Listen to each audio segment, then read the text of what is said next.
দেয়নি সালাম। যে আগে সালাম দেয় তার অহংকার মুক্ত, তার কি অহংকার মুক্ত। বাবাজি ইমাম বলে আমি কেন সালাম দিব, আমার মুসল্লি আমাকে সালাম দিবি। মসজিদের সভাপতি কয় সালাম তো ইমাম আমারে দিব, আমি কেন দিব? কথা কোন ঠিক কিনা? ইটালা টিলি আর ধাক্কা ধাক্কি জিন্দিগি, অথচ আল্লাহ রাসূলকে জীবনে কেউ আগে সালাম দিতে পারে নাই। আল্লাহর নবীর বিবি আম্মা জান আয়েশা বলেন, আমি আয়েশা জীবনে রাসূলকে আগে সালাম দিতে পারি নাই। আল্লাহু আকবার বলেন না। বিবিকে আগে সালাম করা আমার নূরের নবীর সুন্নত। বিবিকে হুজরায় যায় প্রথম সালাম করা আমার দিনের নবীর সুন্নত।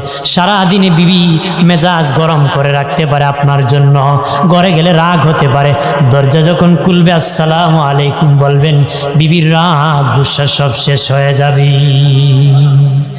মায়েশা কয় জীবনে কোনোদিন আগে রসুলকে সালাম দিতে পারি নাই।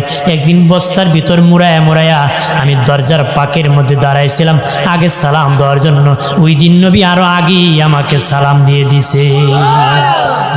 আমি বললাম ইয়া রাসূলুল্লাহ, মায়ের নবী আমি তো দাঁড়াইলাম, কিভাবে আপনি দেখলেন?